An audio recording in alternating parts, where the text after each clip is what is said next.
첫 번째 경기 야기엘로니아 대 류블라냐 분석 시작해보겠습니다. 야기엘로나는 지난 라운드 경기를 패하며 순위가 떨어졌다. 원정에서 이마즈와 네네 등 중앙 미드필더들이 안정적으로 경기 주도권을 잡았고 수차례 좋은 기회를 만들었는데 센터백인 디에게스의 퇴장으로 인한 수적 열세로 경기 막판 분위기를 넘겨준 게 결정적이었다. 그래도 홈에서는 몰대를 잡은 것을 비롯해 연승에 성공하는 등 확실하게 성과를 냈다.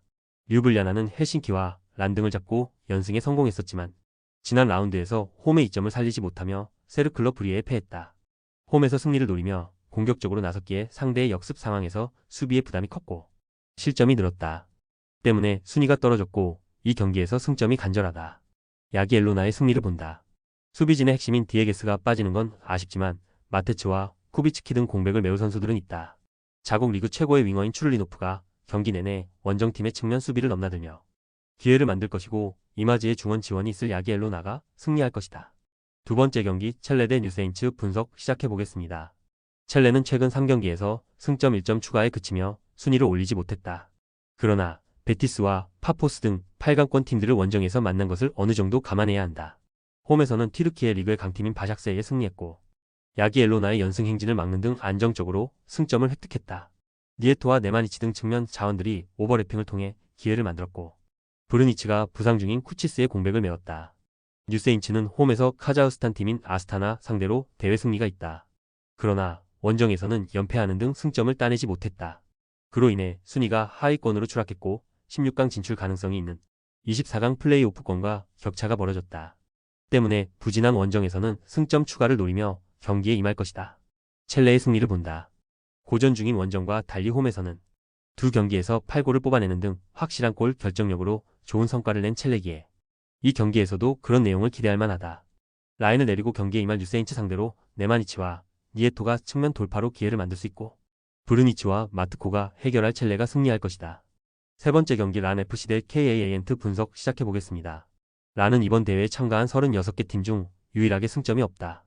최하위권이 유력하긴 했지만 홈에서도 승점을 따내지 못한 데다 지난 라운드에서는 같은 전패팀인 디나모 민스크에도 패했다. 거기에 그나마 팀의 수비를 책임지며 리드하던 센터백 시안 볼거도 퇴장당했기에 이번 라운드에 결장하는 악재가 있다. 헨트는 원정에서 연패했지만 홈 3연승으로 상위권을 추격 중이다.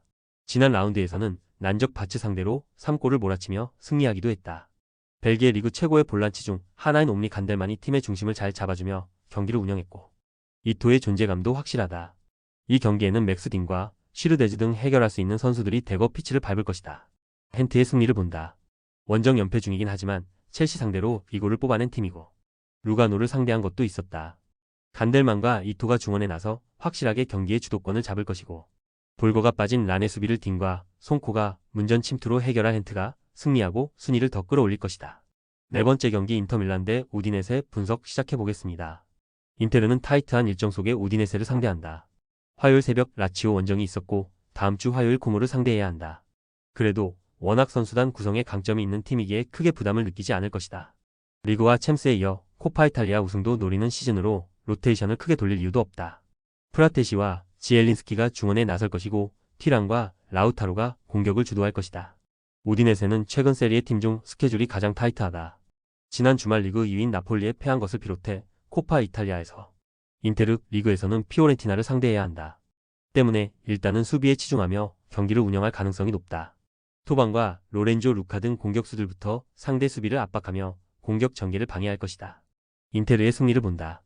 우디네세는 칼스트롬과 로브리치 등 중원에서 점유율 경합을 하며 상대의 침투를 저지할 중앙 미드필더 조합이 있다.